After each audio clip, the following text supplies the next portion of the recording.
Hay un tipo específico de silencio que cae sobre una sala de tribunal cuando todos en el cuarto, el juez, el jurado, los abogados, los reporteros, los desconocidos en las gradas, se dan cuenta al mismo tiempo de que lo que están viendo no es lo que esperaban.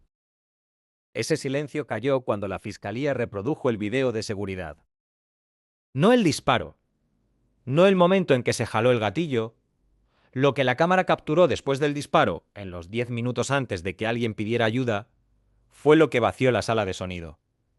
Porque lo que mostraba no era una niña que había perdido la razón. No era el comportamiento fragmentado y desorientado de alguien en medio de un brote psicótico.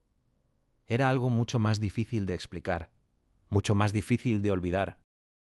La defensa había pasado semanas diciéndole al jurado que Carly Gregg era una niña rota, que su mente se había fracturado bajo el peso de una enfermedad mental que cargaba desde la infancia, que el 19 de marzo de 2024 algo dentro de ella se quebró por completo, y que lo que ocurrió en esa casa en Brandon, Mississippi, fue el resultado de un cerebro enfermo, no de una decisión calculada. El jurado escuchó, lo consideró en serio. Se preguntaron si una niña de apenas 14 años era siquiera capaz de planear algo así. Y entonces vieron 10 minutos de video. Deliberaron menos de 2 horas. Pero antes de llegar a ese tribunal, antes del video, antes del veredicto, antes de la sentencia que dividió a un país entero, necesitas entender quién era Ashley Smiley. Porque esta historia no funciona si no sientes el peso de lo que se perdió. Y no funciona si no entiendes que la persona que lo tomó era alguien a quien Ashley amaba completamente, sin reservas, y sin ninguna idea de lo que se venía. Ashley Smiley tenía 40 años. Daba clases de matemáticas en la preparatoria Northwest Rankin en Brandon, Mississippi, la misma escuela donde su hija era alumna. Sus colegas la describían como cálida, paciente y genuinamente comprometida con los estudiantes que se sentaban en su salón. No era el tipo de maestra que llegaba y cumplía el horario. Era el tipo que se quedaba después de clases, que recordaba cuáles estudiantes estaban batallando, que creía que cada chamaco en ese salón era capaz de más de lo que él mismo creía. Sus alumnos la adoraban, sus compañeros de trabajo la respetaban, era la persona en ese edificio que hacía que el edificio se sintiera menos como un edificio. Fuera de la escuela, era igual. Sus amigas describían a una mujer presente, no distraída, no a medias, sino de verdad presente con las personas que quería. Había sobrevivido un primer matrimonio difícil con un hombre llamado Kevin Gregg, el padre biológico de Carly, quien luchó durante años contra enfermedades mentales graves y el abuso de sustancias. Había criado a Carly prácticamente sola durante ese periodo, manteniendo el hogar unido con el tipo de fortaleza silenciosa que nadie te agradece hasta que ya es demasiado tarde. En 2020 se casó con Heath Smiley. Era tranquilo, gentil y estable, el tipo de hombre que no necesitaba llenar cada cuarto con ruido. Al principio, Heath y Carly tenían una buena relación. Él se esforzaba, estaba presente, apoyaba a Carly y le dejaba claro que era parte de su vida, no una obligación que venía incluida. Desde afuera, la familia lucía exactamente como se supone que debe lucir una familia. Una mujer que había pasado por momentos difíciles y había construido algo sólido del otro lado. Nadie fuera de esa casa sabía cuánto se estaba moviendo por debajo. Carly Gregg, a sus 14 años, era todo lo que esperarías de una niña que iba a estar bien. Era inteligente, era chistosa. Era el tipo de alumna que los maestros mencionan en conversación porque genuinamente disfrutaban tenerla en el salón. Sus amigas decían que era fácil de tratar, cálida, siempre lista con un comentario ocurrente, nunca problemática. Estaba inscrita en cursos de honor. Tenía vida social, personalidad, un futuro que parecía real y alcanzable.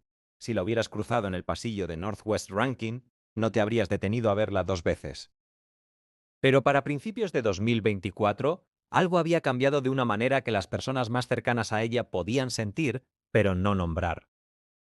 Se volvió callada, luego distante, luego inalcanzable, presente en la casa, pero en otro lugar completamente, en un sitio al que nadie podía acceder. Ashley y Heath lo notaron. Hacían preguntas. Recibían muros. Entonces Heath encontró las marcas en sus piernas. Cortadas, escondidas bajo la ropa en los muslos, superficiales para poder ocultarlas, pero deliberadas para significar algo. Se lastimaba para manejar emociones que no tenían otra salida. Haidt la confrontó con cuidado. Ashley quedó devastada. Descubrieron las otras cosas más o menos al mismo tiempo. Los celulares escondidos, los cartuchos del vaporizador de marihuana, el chico mayor con quien hablaba y que nadie en la familia conocía. Carly había estado cargando dos identidades al mismo tiempo. La alumna ejemplar que el mundo veía y una niña con un dolor serio que nadie tenía permitido ver. Cuando la confrontaban, cerraba la puerta. No quería explicar nada. No quería abrir ese espacio. Su terapeuta explicaría después que Carly se sentía personalmente responsable de la felicidad de su mamá. Había amarrado su propio valor como persona a la aprobación de Ashley de una manera tan total que cualquier falla, cualquier grieta en la imagen de la hija perfecta, se sentía catastrófica. No podía soportar decepcionarla, y sin embargo lo hacía constantemente en secreto, de maneras que sabía que devastarían a Ashley si algún día salían a la luz. En diciembre de 2023, Ashley hizo una cita. En enero de 2024, Carly comenzó a ver a un terapeuta y le recetaron Zoloft para la depresión y la ansiedad. Por un breve periodo, las cosas parecieron calmarse. La casa se sentía más tranquila, los bordes se sentían menos filosos. Entonces, el 12 de marzo de 2024, exactamente una semana antes del tiroteo, Carly abrió su diario y escribió algo que se convertiría en una de las evidencias más debatidas de todo el juicio. Creo que tuve un brote psicótico hace poco. Todo el asunto es bastante absurdo. De hecho, hablé con una de las voces en mi cabeza. Mi amigo especial y yo estábamos prácticamente gritando con sed de sangre. Gracias a Dios que la confrontación física no fue posible. 7 días después, Ashley Smiley estaba muerta. El 14 de marzo, 2 días después de escribir esa entrada, Carly volvió a su cita médica y le dijo a su doctor que el Zoloft la hacía sentir adormecida y desconectada. Le cambiaron la receta al Exapro, otro antidepresivo, un ajuste estándar, el tipo que ocurre todos los días en clínicas de todo el país. El cambio se hizo 6 días antes del tiroteo. Para alguien con un trastorno bipolar subyacente no diagnosticado, una condición que el propio padre biológico de Carly había cargado durante años, cambiar de antidepresivo sin un estabilizador del estado de ánimo puede detonar episodios maníacos o psicóticos. La defensa gastaría una porción significativa del juicio en este único hecho. La fiscalía gastaría una porción significativa del juicio argumentando que no importaba. Ninguno de los dos lados estaba completamente equivocado. Y eso es exactamente lo que hizo que este caso fuera imposible de soltar. El 19 de marzo de 2024 comenzó como un martes. Ashley fue a la escuela. Carly fue a la escuela. Haidt fue al trabajo. La mañana era completamente ordinaria. Nada en la rutina de ese hogar sugería que para el final de la tarde una persona estaría muerta, otra en cirugía y una niña de 14 años esposada en el asiento trasero de una patrulla preguntando si todos iban a estar bien. Cerca del mediodía, algo puso en marcha los eventos de la tarde. Una amiga de Carly, preocupada, incómoda, cargando información que sentía que alguien necesitaba tener, se acercó a Ashley en la escuela. Le habló de los cartuchos del vaporizador, de los celulares escondidos, de los chicos con quienes Carly hablaba y que Ashley no conocía. Las personas que interactuaron con Ashley en las horas que siguieron dijeron que no estaba furiosa. Estaba preocupada, más preocupada por lo que Carly estaba atravesando que enojada por las reglas que había roto. Era mamá primero, y una mamá que amaba a su hija.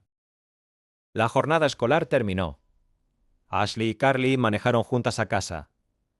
Lo que se dijeron en ese carro, si es que algo, no quedó grabado. Las cámaras de seguridad retoman la historia a las 3:54 de la tarde. El carro de Ashley entra al garaje. Las dos bajan, meten a los perros. Nada en las imágenes sugiere una pelea. Nada sugiere tensión. Parece una madre y su hija llegando a casa en una tarde de martes. Ashley camina hacia el cuarto de Carly. Tiene todo el sentido. Iba a buscar los vaporizadores y cartuchos para confiscarlos. Carly saca a los perros al patio. La casa está en calma por unos minutos. Entonces Carly vuelve a entrar. La cámara de la cocina la capta caminando lentamente por el cuarto, sin urgencia, sin pánico, sin ninguna señal visible de angustia. Se mueve con una determinación que no corresponde a alguien en crisis. Sus ojos se dirigen hacia su cuarto, donde sabe que su mamá está revisando sus cosas, y luego giran en dirección opuesta. Da vuelta y camina por el pasillo hacia la recámara principal. Aproximadamente a las 4 de la tarde, Carly Gregg entró al cuarto de su mamá y tomó la Magnum .357 de debajo del colchón. Ocultó el arma detrás de su espalda. La cámara la capta cruzando la casa de regreso. Su brazo derecho está sostenido rígidamente detrás de ella, la postura forzada y antinatural para alguien que solo camina. Se detiene en la entrada de la cocina. Mira adentro, verificando, confirmando que Ashley no se ha movido de la recámara. Luego continúa hacia su propio cuarto. 3 disparos. El médico forense declararía después sobre la trayectoria de esas 3 balas con el tipo de precisión clínica que hizo que todo en el tribunal se sintiera más frío. La primera bala le dio a Ashley en el hombro, la segunda en el cuello. Cualquiera de las 2 heridas pudo haber sido fatal. Pero Carly no se detuvo en 2. El tercer disparo fue efectuado a menos de 1 metro de distancia, tan cerca que no había posibilidad de fallar, ninguna ambigüedad sobre la intención, directamente al rostro de Ashley, sobre el ojo derecho. Ashley Smiley estuvo viva un instante después de eso. Luego no. Lo que ocurrió después es la parte que nadie en ese tribunal olvidó. Carly no llamó al 911. No gritó. No salió corriendo. Caminó de regreso a la cocina, se sentó en el mostrador y puso el iPhone de su mamá frente a ella sobre la superficie. El arma seguía en su mano, escondida detrás de su espalda fuera de la vista. Sabía el código del celular de su mamá. Lo desbloqueó. Abrió los mensajes. Encontró el contacto de Heath y escribió: «¿Cuándo llegas a casa, cariño?» Cariño. La palabra exacta que Ashley usaba con él. El tono exacto. El registro exacto de una esposa checando el trayecto de su marido a casa. Heath respondió que saldría pronto, que llegaría en 1 hora. Carly mandó un emoji de pulgar arriba y dejó el teléfono. Luego empezó a llamar a sus amigos. Hizo videollamadas a varias personas en los minutos después de matar a su mamá. Lloraba. Les decía que lo había arruinado todo, que había hecho algo horrible. Cuando una amiga le dijo que llamara al 911 de inmediato: «No, no hagas eso, no llames a nadie». Estaba angustiada, pero no incoherente. No estaba inalcanzable. Sabía lo que decía y sabía lo que no quería que pasara. Invitó a una amiga específica a venir. Cuando esa amiga llegó y tocó la puerta, Carly abrió. Antes de decir cualquier otra cosa, antes de cualquier saludo, antes de cualquier explicación, y preguntó: «¿Te dan asco los cadáveres?». La llevó adentro. Le mostró el cuerpo de Ashley en el suelo de la recámara. Luego dijo: «Le metí 3 a mi mamá. Tengo 3 más para mi padrastro. Ya viene en camino». Le ordenó a su amiga que se escondiera en el patio y esperara. Antes de que Heath llegara, Carly hizo algo más. Volvió al cuarto donde yacía el cuerpo de su mamá en el suelo. Reposicionó a Ashley, cruzándole las manos sobre el estómago, de la manera en que se acomoda un cuerpo en un ataúd. Tomó una toalla roja y la colocó sobre el rostro de su mamá, cubriendo la herida sobre el ojo. Luego caminó de regreso a la cocina. La cámara la grabó tarareando, luego cantando suavemente para sí misma. La marca de tiempo lo deja completamente claro. El cuerpo de Ashley estaba en el cuarto de al lado, y su hija estaba en la cocina, haciendo sonidos. Heath Smiley salió del trabajo cerca de las 5 de la tarde. Había recibido lo que creyó era un mensaje de su esposa. No tenía ningún motivo para sospechar que algo estuviera mal. Manejó a casa por un vecindario que conocía bien, estacionó y caminó hacia la puerta del lavadero. Cuando la abrió, Carly ya estaba parada ahí. Disparó. Una bala lo alcanzó en el hombro cerca del cuello. El dolor fue inmediato e intenso, pero Heath Smiley no cayó. Era más grande que Carly y algo dentro de él, instinto, adrenalina, La negativa básica a morir lo empujó hacia adelante. Se abalanzó sobre el arma. Forcejearon. Más disparos se escucharon en la lucha. Ninguno de los dos podía decir con certeza después quién jaló el gatillo en esos momentos finales. Lo que Heath más recordaba era el sonido que Carly hacía mientras ocurría. No palabras, no oraciones. Un sonido que describió como animal. Crudo y salvaje de una manera que dijo nunca haber escuchado salir de un ser humano. Él le quitó el arma. Carly corrió. Por la puerta trasera, saltó la cerca, bajó por la calle, su amiga corriendo detrás de ella. Heath, sangrando, se movió por la casa buscando a su esposa. Parte de él todavía creía que había habido un intruso, que alguien había atacado a Carly y que ella solo se había defendido. Entonces encontró a Ashley en el suelo del cuarto de Carly. Tomó el teléfono. Llamó al 911. Apenas se sostenía. Tu hija intentó dispararte. Disparó para matar a su mamá. Intentó matarme a mí. ¿Cómo se llama? Carly Gregg. Su voz en esa grabación, la calma que estaba peleando por mantener, la incredulidad todavía audible detrás de cada palabra, se convirtió en uno de los momentos más desgarradores de todo el juicio.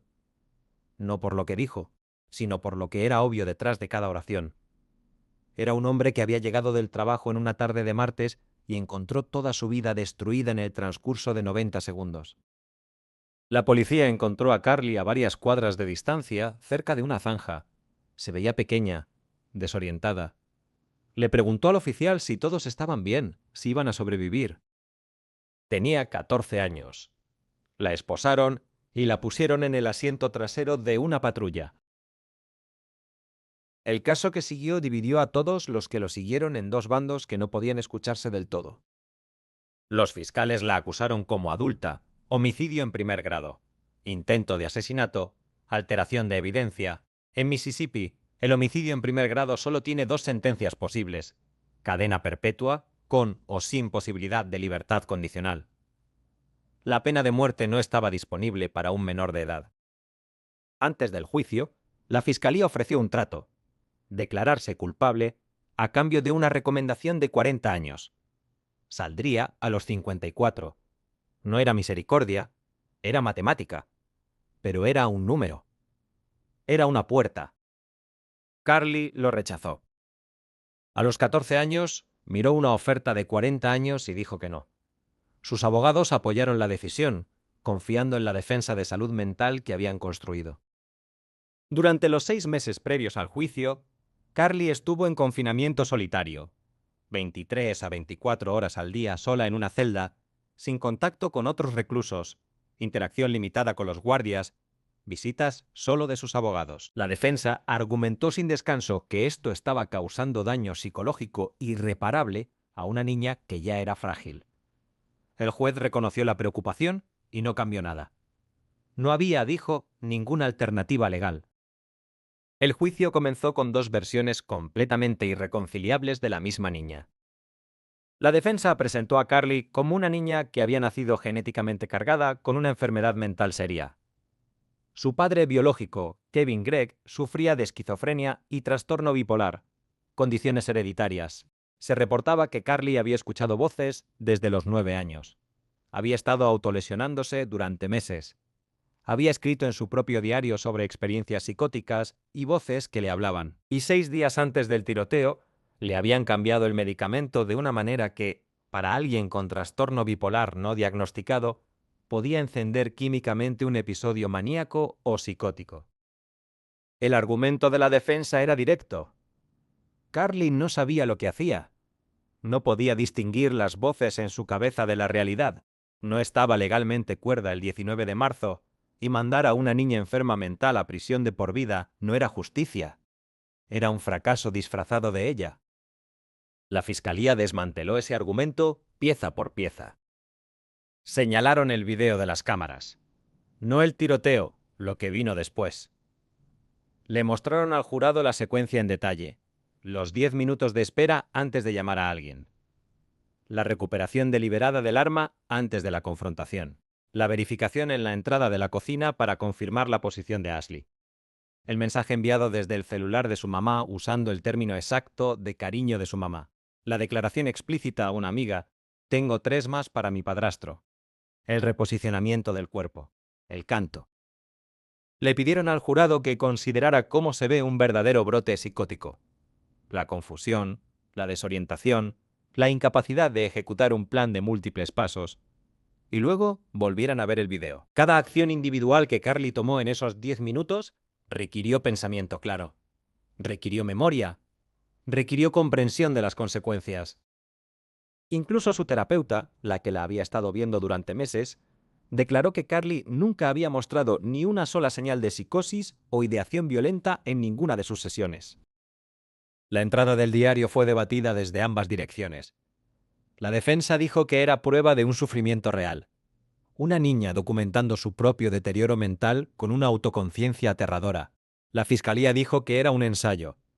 Una niña de 14 años que ya estaba planeando lo que iba a hacer y necesitaba evidencia en papel de enfermedad mental para señalarla después.